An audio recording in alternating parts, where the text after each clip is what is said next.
Hello mga pangga. So ayan, good evening sa ating lahat. Pasensya na nga po pala sa mga nangingi sa akin about po tips kung paano nga po pasukin ang Singapore. Sobrang busy po kasi ako at hindi na po ako nakakagawa ng mga content. Kaya pasensya na po. So this time, dahil marami pong nagtatanong sa akin kung paano nga ba ako nakarating ng Singapore. At ano nga ba ang kailangan ng immigration? Ang ingay. So this time mga pangga, gusto ko pong i-share sa inyo about my experience. Kung immigration lang po ang pag-uusapan, ang dami-dami po nilang hinihingi. Lalo na po kapag ikaw ay first time. Kaya dapat lahat po ng mga documents naka-ready po kayo. So ayan na nga pangga, wag na nating patagalin pa. I-share ko na po sa inyo kung ano yung mga karanasan ko at mga tips po kung paano po hindi ma-offload. Story time tayo mga pangga. Alam nyo, sobrang kinakabahan talaga ako nung first time kong mag-flight going to Singapore. Kasi nga, ito din yung time na first time ko ring mag-tour na ako lang mag-isa. Sabi nga nila, mas maganda talagang mag-tour kapag marami kayo. Pero palakasan lang talaga kasi yan ng loob. Alam niyo mga pangga, kapag kompleto talaga kayo ng documents, hindi talaga kayo ma-offload. So pag-uusapan natin mga pangga, ang mga hinihingi ng immigration. First time mga pangga, pumila ako at that time na yon. And then, nung dumating na ako sa immigration, nung tinawag na ako, grabe, sobrang kaba ko na. Doon ko na talaga naramdaman yung kaba na hindi ko pa nararamdaman ever since. Kung kinakabahan kayo mga pangga, kapag nakita nyo si Crush, mas kakabahan kayo kapag nakita nyo ang officer ng immigration. Dito nyo maramdaman ang panginginig na hindi nyo alam kung bakit kayo nanginginig.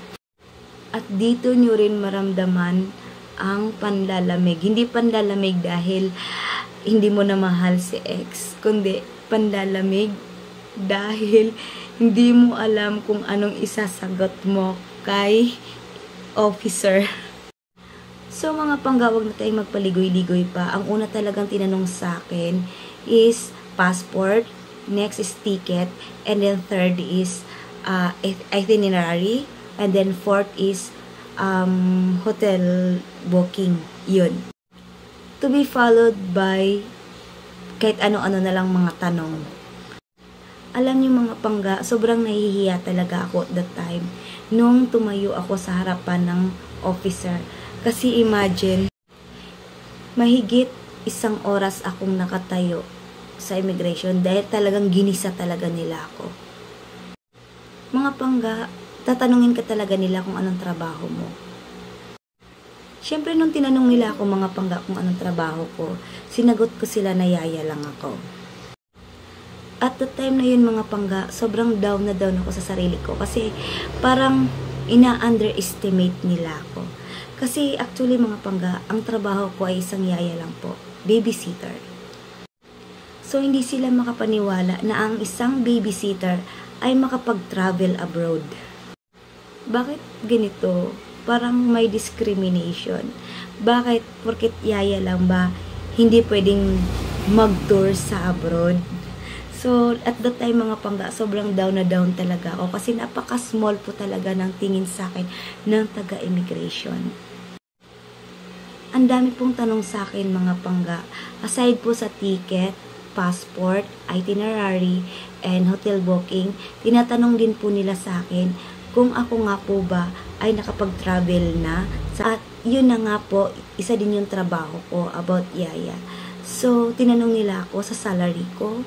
And then, tinanong din nila ako kung may leave letter ba ako galing sa boss ko. And then, hinanapan nila ako ng ID. And then, tinanong din nila yung certificate of employment ko. And then, tinanong din nila kung marriage or single ba ako. Tinanong nila kung may sponsor ako. Tinanong nila kung may kakilala ako doon sa Singapore. So, ang daming tanong sa akin, pangga. Pero sa awa ng Diyos, mga pangga, nasagot ko naman lahat ng mga tanong nila. Tinanong din nila ako, mga pangga, kung ex-abroad ba ako. Kasi mga pangga, nakikita din pala nila yung record mo doon sa immigration. Alam niyo mga pangga, hindi din ako nagsisinungaling talaga. Sinabi ko sa kanila na nakapag-travel ako before, pero ex-abroad kasi ako. Alam niyo pangga, natatakot sila. Kapag ex-abroad ka, natatakot silang mag-flight ka alone and then tourist lang. Tapos yung trabaho mo as ayaya, natatakot sila kasi baka daw po maghahanap ako ng trabaho sa ibang bansa. Pero pinaglaban ko talaga yun mga pangga. Kapag alam niyo mga pangga na nasa tama kayo, ipaglaban niyo po talaga. Huwag kayong matakot mga pangga. Kung anong nararapat, kung anong mga tinatanong nila, sagutin niyo lang ng maayos at huwag po talaga magsinungaling.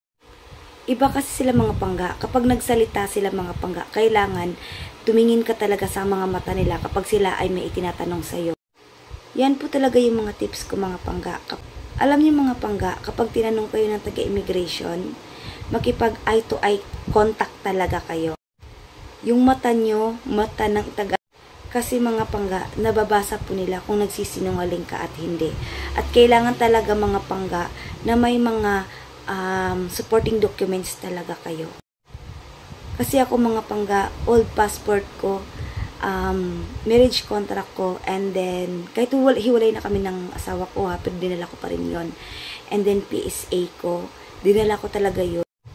Dahil isa lang akong yaya mga pangga, sobrang ina-underestimate talaga nila ako. Hinahanapan talaga nila ako ng statement sa bangko. And then, may pakita ko naman mga pangga. Tapos tinanong din nila ako kung magkano yung dala kong pera. At that time mga pangga, 35,000 lang talaga for 7 days yung mga pangga, dala ko na pera. Tinanong din nila mga pangga kung may credit card ba ako. Siyempre at that time mga pangga, wala talaga akong credit card. Pero may 35,000 ako. Enough na po yun mga pangga for 7 days stay sa Singapore. At that time mga pangga, sa 35,000 ko na yon, nakikita din kasi nila mga pangga sa bank statement ko na may 80 or 90,000 din laman yung ATM ko. So, nagtaka sila mga pangga kung bakit ganun kalaki yung pera ko. Sabi ko, ipon ko. Tinanong nila kung magkano yung sahod ko. Di ba personal na yon? Actually, mga pangga, hindi talaga ako nagsisinungaling. Kasi nga, may nilagay din yung computation of salary ko doon. Yung boss ko gumawa din. And then, aside pala sa certificate of employment mga pangga, hahanapan ka rin nila ng contract.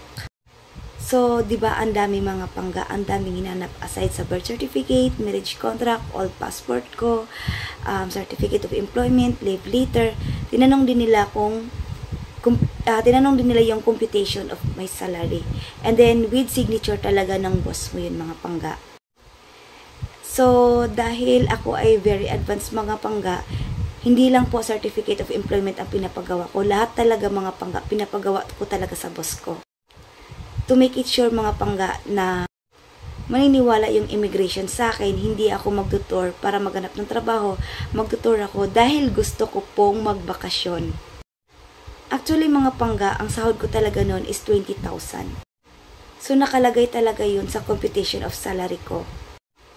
Kaya mga pangga, tips ko lang po sa inyo, huwag po kayong mag-rely lang sa itinerary, booking ticket, or etc. Kailangan mga pangga, may supporting documents din kayo. Kasi dahil yan mga pangga, pag tinanong kayo, may ipapakita kayo agad-agad. Kaya mga pangga, ito lang masasabi ko, i-ready nyo na lahat ng supporting documents nyo para hindi kayo ma-offload. Yan lang mga pangga. Good night. Sorry nga pala for my late reply sa mga nagtatanong sa akin about tips kung paano hindi ma-offload